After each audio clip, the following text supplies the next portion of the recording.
Hello! Magandang araw sa inyong lahat. Welcome back to my channel, Tax Tutorials for MSME.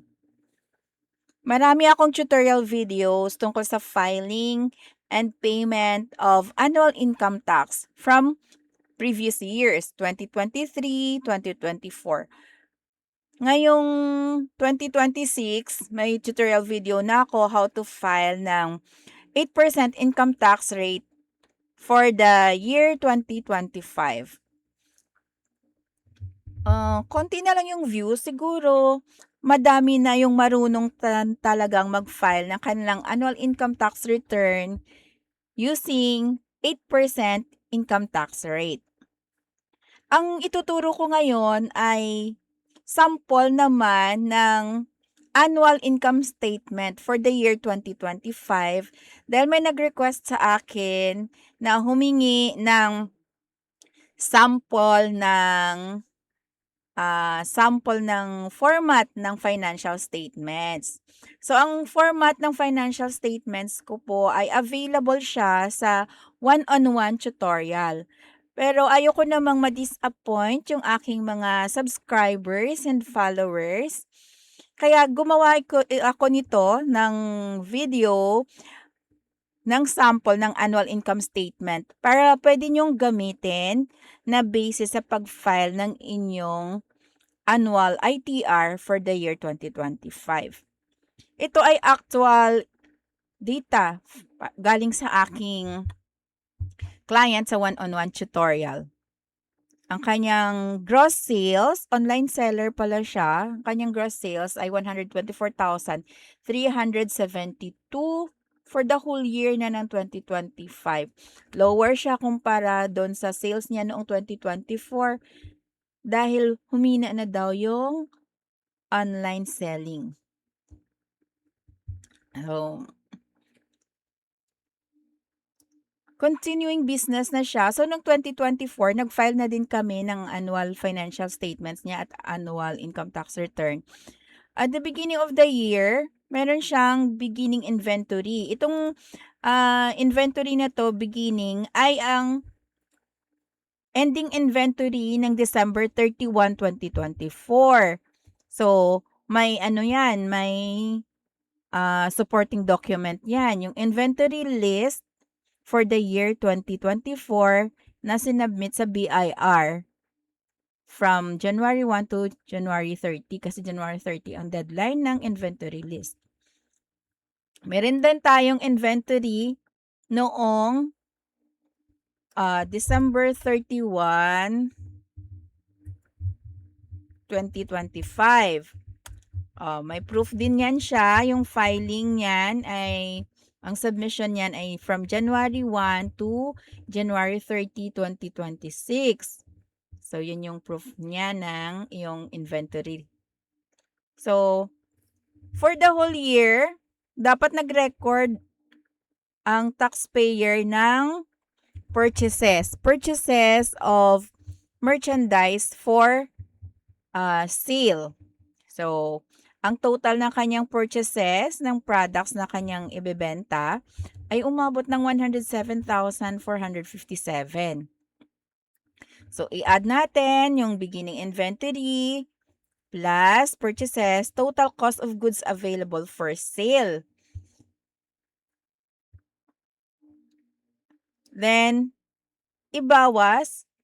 i-deduct ang amount ng inventory on hand as of December 31, 2025. So, cost of goods sold. Ito yung puhunan ng mga products na nabenta. So, meron siyang gross profit. Ang gross profit is computed sales minus cost of goods sold. So, ang gross profit niya ay 37,389. Okay, meron siyang service fee. Nagbayad siya sa akin para sa aking tutorial service. So, 1,000. Quarterly kasi siyang nagpapa-tutorial sa akin. So, discounted yung amount niya. 1,000. Hindi niya na-record yung previous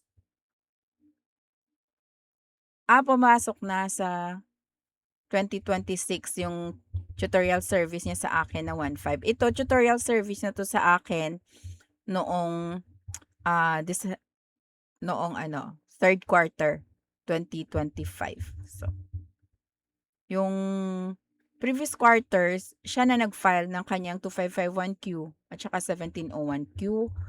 Okay. Then, taxes and licenses, ito yung 3% percentage tax. Computin natin kung tama. Okay. So, yan yung taxes and licenses niya, percentage tax. So, transaction fees and other fees ng Shopee, 1,947. So, total expenses, i-add lang yan. Total, 6,678. So, net profit for the period, sales minus gross profit. Sorry. Ang net profit for the period is gross profit less total expenses. Okay. So, itong net profit for the period, taxable lamang siya in excess of 250,000. Ang graduated rates natin ay may allowable deduction na 250,000 based on net profit or net income. So, exempted siya sa pagbabayad ng income tax. Hindi porket exempted eh hindi na magfa-file. So, kailangan pa rin mag-file ng annual ITR. Punta na tayo sa EBIR form. Kung wala pa kayong EBIR form, mag-download kayo ng EBIR form.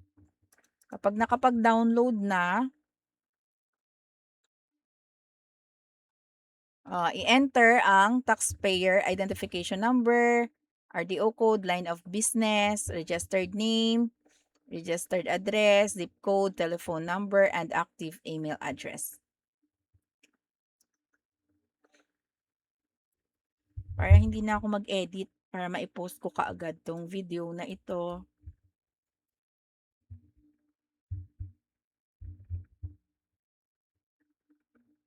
Okay. Then, select sa forms, 1701 version 2018. Then, click fill up.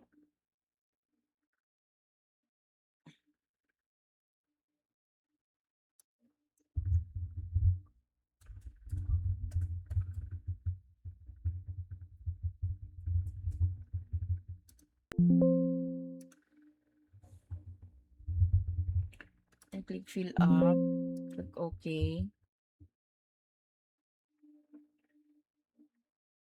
For the year 2025, sa number 6 na tayo kaagad kasi yung iba, automatic na yan. Taxpayer, single proprietor, alphanumeric tax code number 7, business, income, graduated IT rates. Then, ang birthday ngayon ay April 3. So, lagyan ko ng year, 1970. Filipino. Okay. Single. Income exempt from income tax, no. Income subject to preferential rate.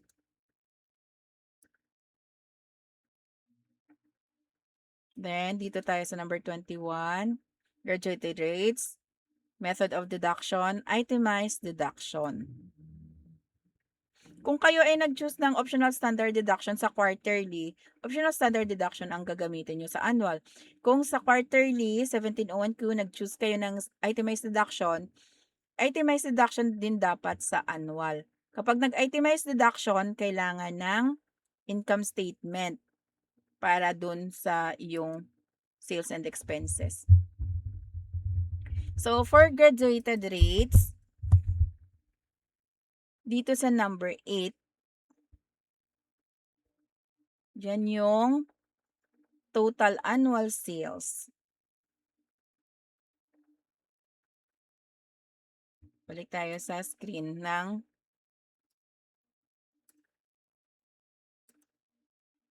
sales.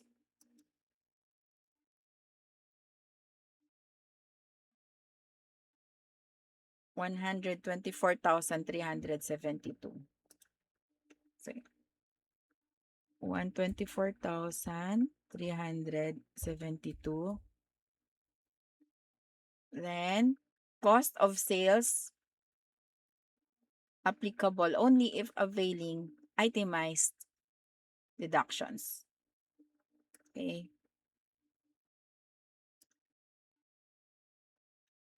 Ang cost of sales natin, itong 86,983.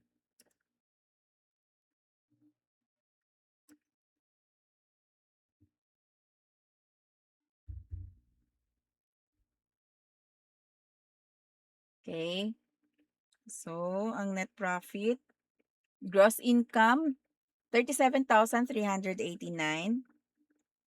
Dito tayo sa number 13, ordinary allowable itemized deductions. Meron tayong service fee, taxes and licenses, transaction fee. Dito tayo sa taxes and licenses. Taxes and licenses is 3731. 3731. Yung service fee at saka transaction fee, wala siya dyan. So, lagyan natin ng other expenses.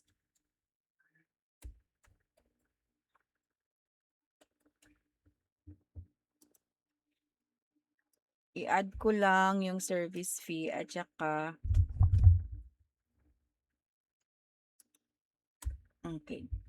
2,947.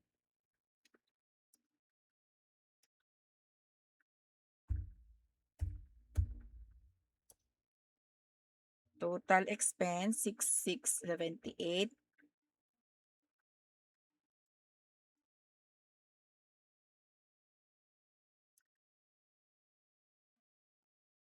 Okay. Yung total taxable income 30,711. Yun. Pero exempted siya. Walang tax due. Okay. Then, isi-save ko na. May dapat pang fill upan, pero gusto ko lang ipakita sa inyo kung saan siya. Click validate. Okay, ito na. Part 4, Part 9, 11 must be equal to item 23 on page 2. Part 5, Schedule 3A, taxpayer is under graduated rates. So, punta tayo sa page 4, item 11.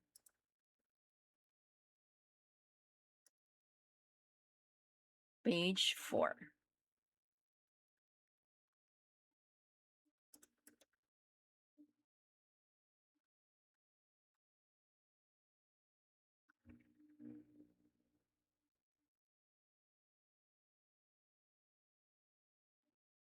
Ito, page 4, item 11. Pero ang fill up pa natin dito sa item 1. So, net income per books, yung 30,711. 30,711. So, kung may adjustments, add, minus,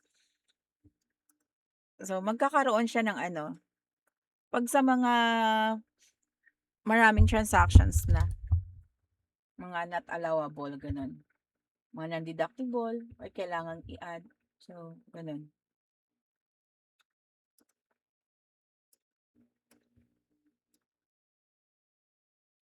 Click save. Okay, click validate. Okay, validation successful. So, okay na yan siya for the year 2025. Careful kayo kasi may ibang forms kasi na automatic. Minsan nagto 2026. So, dito naman sa ITR is 2025 naman, hindi naman siya nag-automatic. Then, mag-print na kayo nito. Paano mag-print? Mag-sample lang ako. Mag-print. Kung walang naka-attach na printer, pwedeng mag-print sa PDF. Okay, print. Microsoft Print to PDF. Legal, okay. Then, print. Okay. 1701, 2025, page 1. Yan. Page 2. Pindutin lang yung ano dito sa baba para magpunta sa pages 2, 3, and 4. Page 2, page 3, page 4. Ulitin lang yung ginawa ko kanina. Print. Microsoft Print to PDF. 1701, page 4. So, print nyo lahat ng pages. Nag-shortcut na ako. Page 4 na kaagad. Tapos mag-print. Cancel print. Then, click submit final copy. Click OK. Click OK.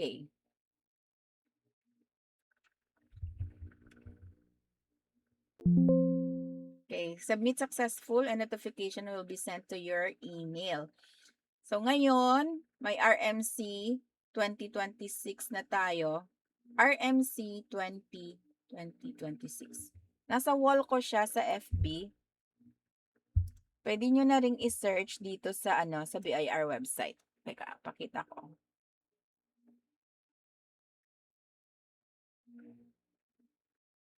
RMC 2026. Wala na siya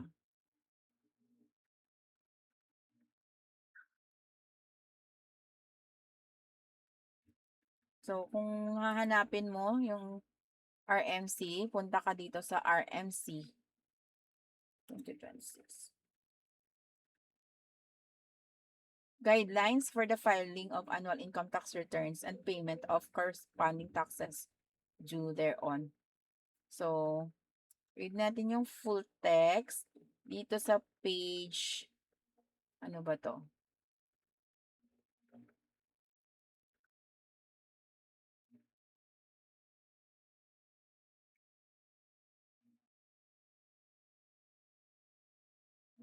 Yun, tingnan nyo na lang dito yung guide.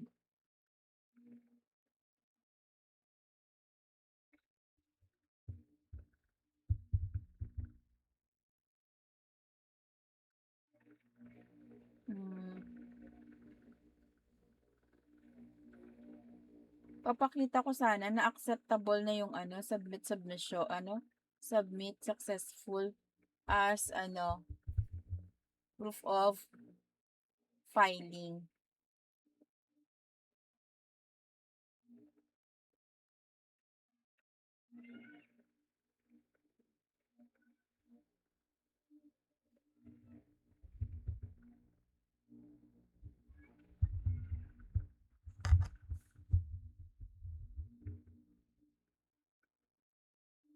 Ito po, nasa page 2 siya. Page 2. Ayan, nasa page 2 siya. Taxpayers submitting their tax returns through the offline EBIR forms package are advised to capture a screenshot of the pop-up message indicating that a system-generated email has been sent to the taxpayer's registered email address. The screenshot shall serve as proof of filing and successful submission of the tax return, which may be presented to the authorized authorized agent bank when paying the corresponding tax due, particularly in cases where there is a delay in the receipt of the official email confirmation that the return has successfully filed. That the return has been successfully filed. So, meron akong mga final na tax returns na hindi dumating yung email. Kaya sa ngayon, ang ginagamit ko ng email address ay email address na mismo ng client. Tapos kina-capture ko na lang yung screenshot. Katulad nito, capture mo na lang yung buong screen. So, try natin. Control, print screen. Then, i-copy paste ko lang siya. I-paste ko siya dun sa Paint. Then, save as. Submit. Successful. 1701. Yon. So, meron na tayong proof. Yan. Darating na lang sa email nyo yung tax return receipt confirmation. Kapag dumating na, before the deadline, so, yun na yung i-present nyo kapag nagbayad. Katulad nito, exempted naman, so wala nang gagawin kundi i-keep na lang yung 1701 na final. Then, yung financial statements,